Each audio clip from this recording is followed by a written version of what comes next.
Republican and Democrat kind of coming together here, which I think for a lot of people, they might think, what about Congress? I mean, what about legislation?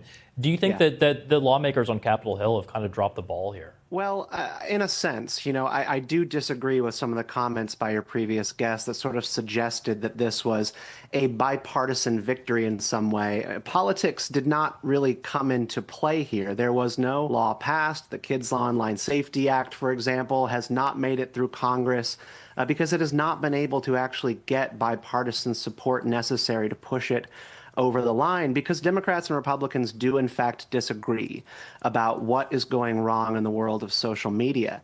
Red states and blue states have come together here for this settlement with Meta, but they disagree fundamentally on what's going on these platforms, whether it be online bullying or it be algorithms driving kids towards hateful content or damaging messages about gender and sexuality. There's not actually a lot of agreement, and I don't love the precedent that is being set here of state AGs coming together and basically serving as de facto technology regulators and shaking $17 billion out of Meta in order to create slush funds in the states. At the end of the day, this looks to me like a victory for trial lawyers who are looking to put together class action lawsuits on very hard to prove mental health claims. Tamia, let's bring you in here. What do you make of Stephen's point there? And what do you make of this settlement by Meta? Well, hi, thanks for having me today. So I think what's important to note here is the importance of bipartisanship. And the one thing that, Democrats have really stood for is corporate accountability and responsibility. And so there has to be some regulations in place, especially to protect our children. We do that with cars, we do that with medications. And so why wouldn't we do it with social media? And so I think here that this is a positive step towards that. There has been, and we have known this for years, very negative influencing on social media, whether it's through political or through bullying.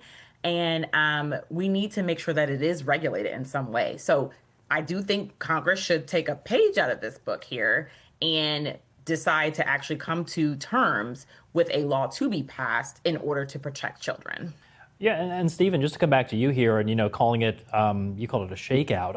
I guess it's important to point out, Meta could have fought this case. They fought other ones. They decided to settle and pay this money out, but they could have, kept going with this trial. We could have kept seeing Adam Mosseri testify. Mark Zuckerberg was scheduled to testify.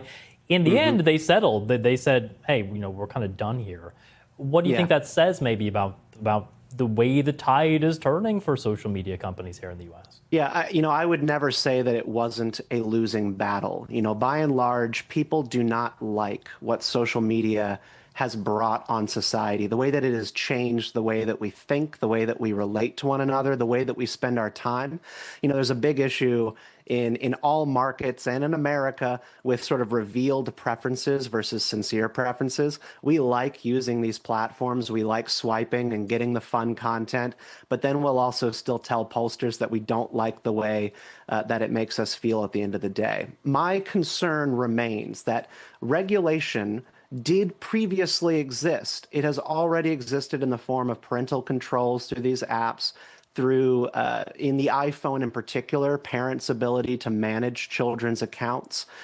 You have always had authority in your own home as a parent supervising your child. But I really do believe here that what has happened is not going to substitute or provide parents with the will to guide their children through these platforms, to say no to certain downloads, to restrict their screen time with using their own authority. I think it's cool. I think it's great that there are going to be, new features that lock kids out let me just bring time, and they're not going to be getting notifications during school hours. I think that's fine. Yeah. But we already had the power to do these things without a court and without legislators.